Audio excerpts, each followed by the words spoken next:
देखिए दोस्तों, आज हम लोग लास्ट पार्ट खत्म करें 11, 12 और 13 को खत्म कर देंगे। एक्सरसाइज 10.2 इसको आज हम लोग खत्म कर देंगे। क्लियर? देखिए 12 नंबर का क्वेश्चन ये बोला कि एक ट्रायंगल है और उसके अंदर में एक सर्कल है। क्वेश्चन तो ऐसे दिया गया, ये एक ट्रायंगल है और उसके अंदर में एक सर्कल है।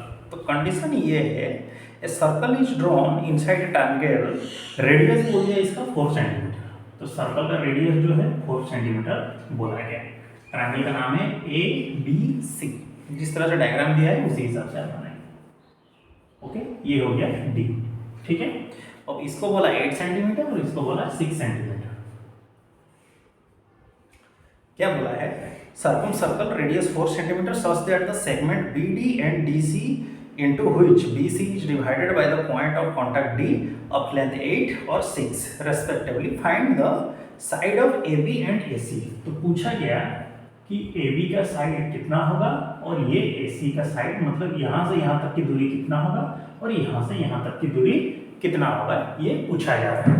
ठीक है, चलिए तो इन दोनों जो पॉइंट्स ड्रॉ कर रहा है, तो इसको मान लीजिए DEF और इसको यहाँ से इसको ज्वाइन करिए, इसको ज्वाइन करिए, सेंटर का है O ही।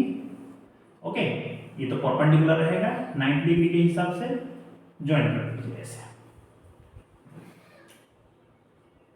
Join OC OD OA।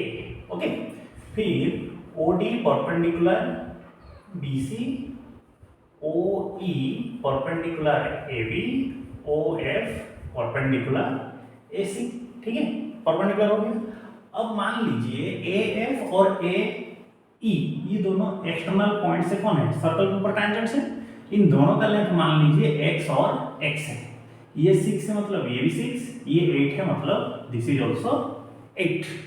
ठीक है, तो देखिए ABC ट्रायंगल का एरिया हम लोग अगर फाइंड आउट करना चाहें तो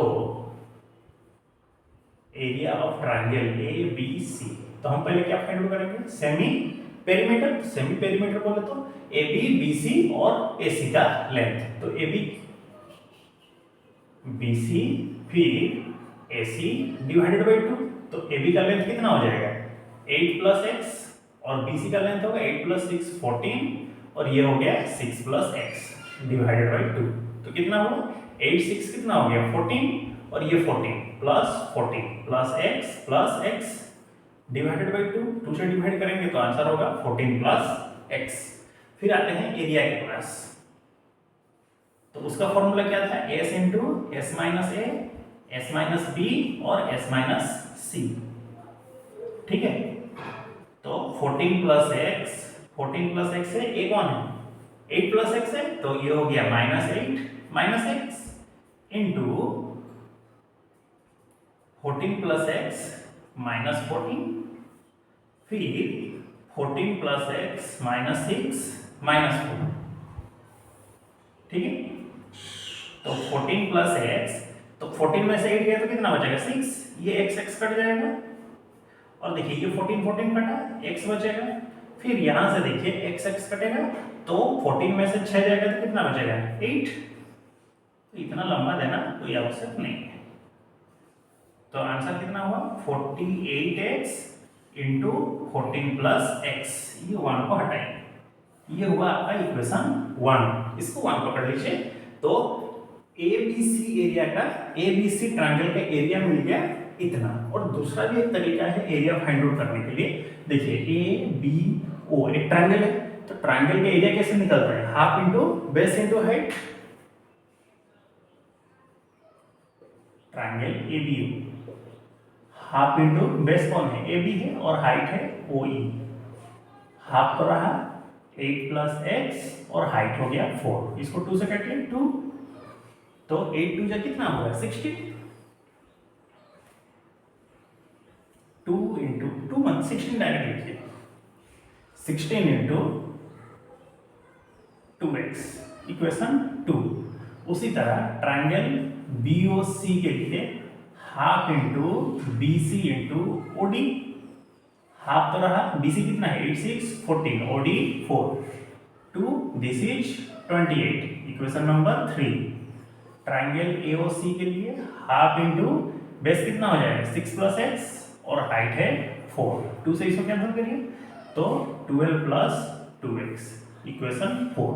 जब हम इक्वेशन 2, 3, 4 को ऐड करेंगे मतलब 2, 3 और 4 को ऐड करेंगे तब भी जाकर के हमको ABC ट्राइंगल का एरिया मिल जाएगा। वो भी एक तरीका है फाइंड आउट करने के लिए।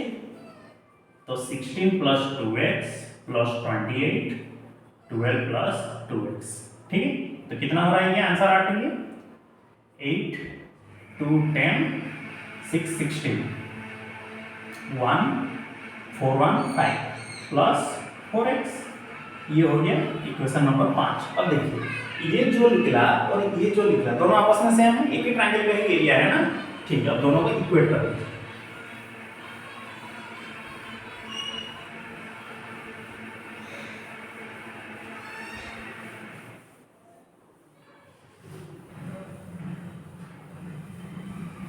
ठीक है, कितना है ये 56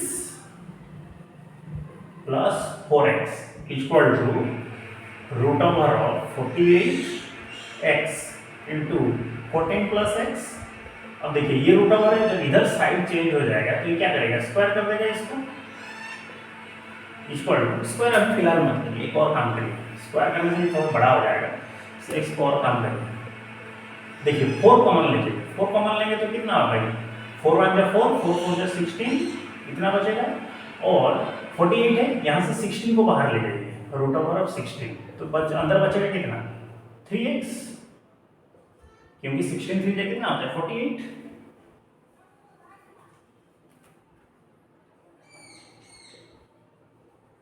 ठीक है, देखिए तो 4 into 14 plus x this is 4 root over of 3x into 14 plus x, ये 4 4 कटा। अब इसको स्क्वायर करेंगे, तो स्क्वायर करेंगे तो कितना होगा 14 प्लस एक्स का होल स्क्वायर, ये हट जाएगा 3x 14 प्लस एक्स, तो ये 14 प्लस एक्स का स्क्वायर कटेगा तो बचा कितना 14 plus x this is 3x, तो 14 equal to 3x minus x, जो कि 2x का वैल्यू अगर 14 होता है तो x का वैल्यू कितना होगा 14/2 जो कि होगा 7। तो हमसे पूछा क्या था AB और AC को कि नहीं, हमसे वही पूछ रहा था ना AB कितना होगा, तो AB कितना हो रहा था 8 प्लस एक्स जो कि 8 प्लस कितना 7 जो कि होगा 15 सेंटीमीटर, और AC 6 प्लस एक्स 6 प्लस 7 कितना हो जाएगा ये 14 सेंटीमीटर। आंसर कि नहीं।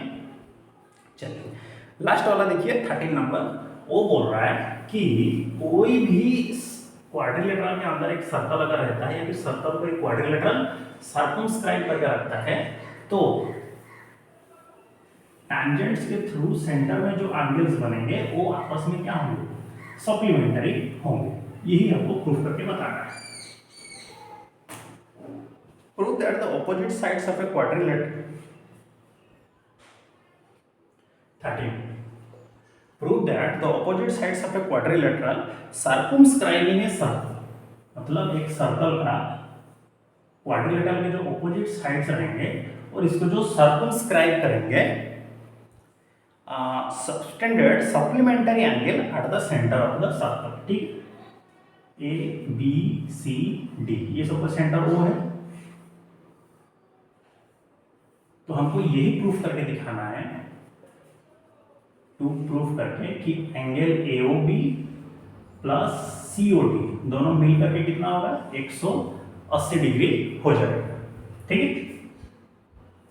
30 और 20 दोनों मिलकर के कितने होंगे 180 डिग्री। चलिए ठीक है, करते हैं काम। इसको यहां से थोड़ा ज्वाइन करिए, ये सब पॉइंट्स ज्वाइन करिए, इसका नाम दीजिए EFGH, क्लियर। ज्वाइन EFGH, इन सबको ज्वाइन करिए, मान जहां जहां पर सर्कल को कौन टच कर रहा है क्वाड्रिलेटरल, जहां जहां पर टच कर रहा है point touches the quadrilateral to the circle. ठीक है, सर्कल को जहां जहां पर टच कर रहे हैं वहां पर इसको ज्वाइन करिए। तो देखिए जब टच कर देंगे तो हम लोग जानते हैं, we know that tangents draw, लिखिए we know that tangents draw from an external point to the circle subtend equal angle at the center of the circle. Circle का सेंटर में क्या करेंगे, इक्वल एंगल्स बनाएंगे। बोले तो ये वाला एंगल और ये वाला एंगल आपस में समान हो जाएंगे। 1 2 3 4 5 6 7 8 ये सब क्या होंगे, आपस में सेम हो जाएंगे। 1 एंगल इक्वल टू 2, एंगल 3 हो गया 4 के साथ, एंगल 5 हो गया 6 के साथ, और एंगल 7 हो गया एंगल 8 के साथ। क्लियर। लेकिन also we know that the sum of all angles at a point, also we know that sum of all angles at a point is 360 degree. तो ये सारे के सारे मिलके कितना हो जाएंगे, 360 डिग्री। मतलब सभी एंगल को ऐड करिए,